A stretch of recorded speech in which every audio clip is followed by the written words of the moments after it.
No Pai, do Filho e do Espírito Santo. Amém. Maria, cheia de graça, o Senhor é convosco, bendita sois vós entre as mulheres, bendito é o fruto do vosso ventre, Jesus.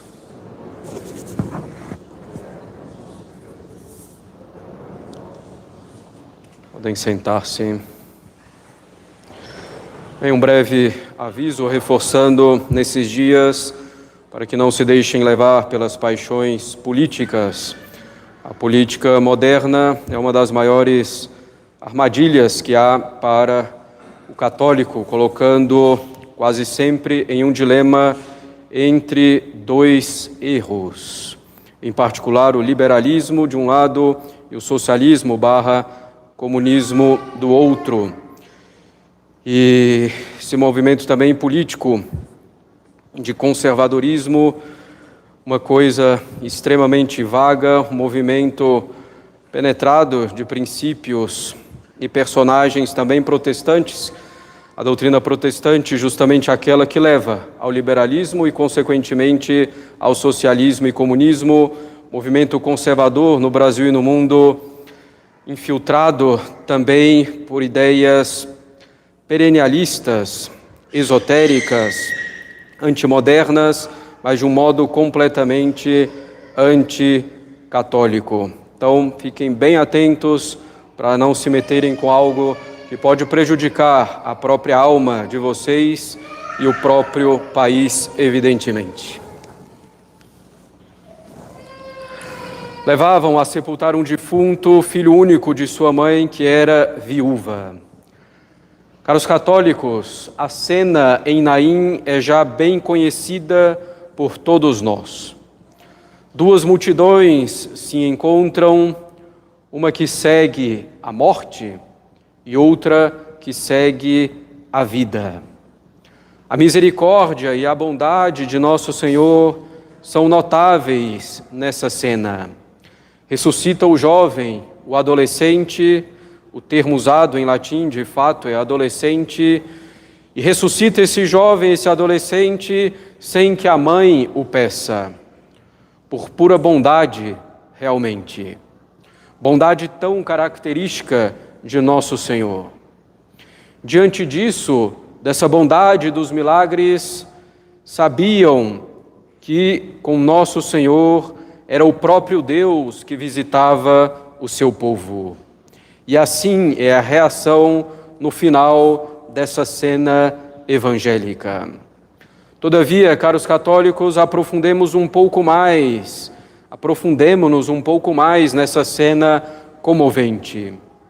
Sim, estamos diante de um defunto sendo levado para a sepultura. Esse defunto significa a alma sendo levada para a sepultura, isto é, para o pecado mortal ou ainda para o inferno. O defunto está sendo conduzido por outros, claro. A alma é conduzida, às vezes, suavemente ao pecado por outros. A nossa alma vai ao pecado, evidentemente, também pelas suas próprias paixões, mas ajudada pelos outros no mais das vezes. Ninguém se condena sozinho, nem se salva sozinho, como sabemos. O defunto do Evangelho é, então, um jovem levado ao sepulcro por outros, pelas más companhias, pelo mau ambiente, pela moda, pelas más diversões, pelas más leituras, pelos maus entretenimentos, de um modo geral, pelo comodismo de vida. Às vezes, aqueles que nos conduzem ao sepulcro da nossa alma, a condenação, agem de modo ainda mais sutil. Às vezes, os que nos conduzem ao sepulcro não são pessoas más ou de má índole e nem têm a intenção de nos prejudicar, mas são pessoas que terminam nos dissipando pouco a pouco do único necessário, que é a nossa vida de união com o nosso Senhor. Às vezes, os que nos conduzem ao sepulcro são pessoas que têm as mesmas convicções católicas de fundo que nós, mas com as quais não tratamos do que realmente importa. Ficamos com essas pessoas quase sempre no superficial, no engraçado, no curioso, no meramente natural, sem proveito, fazendo meramente um social. Pouco a pouco, sem conversarmos sobre as coisas de Deus, nossa alma vai se dissipando sutilmente. E ainda mais quando isso ocorre entre os cônjuges. Não são conversas pecaminosas, mas as conversas inúteis sobre as últimas novidades de moda, de esportes, sobre curiosidades que se tornam conhecidas por meio da internet, por exemplo. São essas conversas inúteis e tão frequentes que vão nos afastando de Deus. Às vezes, não é a diversão em si mesma ruim que nos leva ao sepulcro, mas a frequência de uma diversão boa, que vai se tornando cada vez maior, ao ponto de se tornar o centro da nossa vida. Uma diversão mesmo boa, que às vezes vai dominando a nossa alma. Às vezes, continuamos nossas orações e práticas de piedade, mas continuamos mais externamente do que internamente. O centro da nossa alma já não é mais nosso Senhor, mas simplesmente a recreação natural, o social que fazemos. Vamos ocupando o vazio espiritual com coisas superficiais, com os encontros que se multiplicam, por exemplo. Devemos ter cuidado, caros católicos. Para onde pende realmente a minha alma é a pergunta que me devo fazer. Ela pende para a união com Deus em uma vida de recolhimento interior, mesmo em meio às atividades necessárias do dia a dia, ou ela pende para as atividades externas que nos fazem pouco a pouco esquecer a presença de Deus, que me fazem perder pouco a pouco a intimidade com o nosso Senhor. Reflitamos um pouco. Uma só coisa é necessária: a vida de união com o nosso Senhor. Esse defunto era um jovem com aquilo que caracteriza a juventude de um modo geral, uma alma ainda imatura, inconsiderada, mais sujeita a se deixar levar pelos acontecimentos da vida, sem estar firme em Deus, sem estar firme nas virtudes, mas sujeita a se deixar levar sutilmente ou não ao sepulcro. De fato, são sobretudo os jovens que mais facilmente se deixam levar ao pecado pelos outros ou que se deixam levar a essa dissipação da alma. Todavia, atenção, infelizmente, há muitos adultos com almas de jovem. E ao contrário do que o mundo quer fazer crer, isso não é um elogio. Infelizmente, quantos adultos que já deveriam ser mais formados na escola de Nosso Senhor, estarem aí mais solidamente firmados, guardam ainda a alma de adolescente, imatura, dissipada, procurando preencher o vazio espiritual com frequência imoderada de encontros sociais, de conversas desse gênero. Às vezes são pais e mães de famílias, mesmo numerosas, às vezes mesmo sacerdotes. Não olhemos para os outros com a nossa imaginação. Somos nós mesmos de quem falamos. Almas de adolescente volúveis que caminham para a morte. Não falamos, claro, daquela juventude de alma que é alegrada por Deus e que citamos no início de cada missa. Não falamos dessa boa juventude madura, que vem da nova criatura restabelecida na graça, a juventude do homem novo estabelecido nas virtudes. Mas estamos falando dessa juventude real ou de alma, que é uma imaturidade espiritual, que tende a preencher o vazio espiritual com atividades exteriores desnecessárias, sobretudo de diversão, para não ter que se ocupar com Deus em última instância. Quantas vezes vemos famílias e jovens ocuparem-se o final de semana inteiro com saídas e encontros. Claro, se feito de modo moderado, pode ser proveitoso para a alma se a companhia é boa, se a conversa é boa. Porém, quantas vezes vemos uma frequência imoderada, encontros, eventos sociais que se multiplicam sem fim.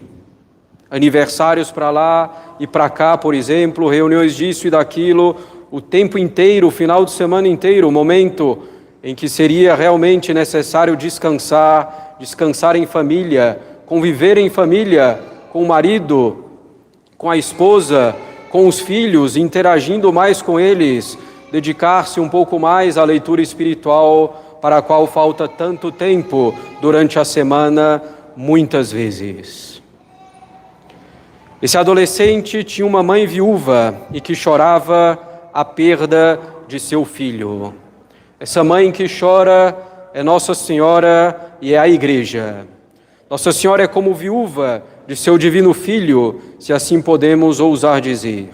E a Igreja é viúva de seu divino esposo, a mãe que tudo deu e dá aos seus filhos, que opera tudo pela salvação da alma deles. Essa é Nossa Senhora, essa é a Igreja. E ainda assim, apesar de receber tudo, o filho morre, levado pelos outros, às vezes sutilmente. E vejam que Nosso Senhor age por amor a essa mãe, a essa viúva. É por amor a ela que Nosso Senhor vai ressuscitar o jovem. É por Nossa Senhora e pela Igreja que Nosso Senhor vai ressuscitar nossa alma, dando-nos novamente a vida da graça. Nosso Senhor toca então um caixão, aqueles que levam o jovem defunto param. Nosso Senhor é onipotente, a sua bondade é maior que a nossa maldade, sua bondade é infinitamente maior que nossa maldade. Nosso Senhor toca o caixão, Nosso Senhor toca a alma pelos sacramentos. Nosso Senhor toca a nossa alma com tantas graças. Nosso Senhor toca a nossa alma parando-a no caminho para a morte eterna, também iluminando a nossa inteligência. Nosso Senhor toca a nossa alma pelos bons livros, por boas palavras que ouvimos de alguém. Nosso Senhor toca a nossa alma e a ressuscita, tirando-a do pecado, fazendo-a acordar para não mais ser levada para o sepulcro, sutilmente ou não. Nosso Senhor toca a nossa alma e faz que cessem a ação eficaz dos inimigos de nossa alma, desde que cooperemos com a graça dele. Diante da graça de nosso Senhor, caros católicos, não fujamos de nós mesmos, não fujamos de Deus, inventando e multiplicando eventos sociais. Levantemo-nos, caros católicos, tenhamos receio e glorifiquemos a Deus que nos visitou e nos visita e vive conosco no tabernáculo, no sacrário. Levantemo-nos e procuremos não mais cair, não mais pecar, não mais nos deixar levar pelos outros, não mais nos deixar levar pela dissipação, por uma vida social desordenada, não mais esquecer que devemos estar sempre unidos a Cristo em todos os nossos atos, em todas as nossas palavras. Não nos sintamos obrigados a participar de tudo e sempre, de cada evento, de cada episódio, de cada comemoração, porque isso vai tornar a nossa vida católica quase impossível.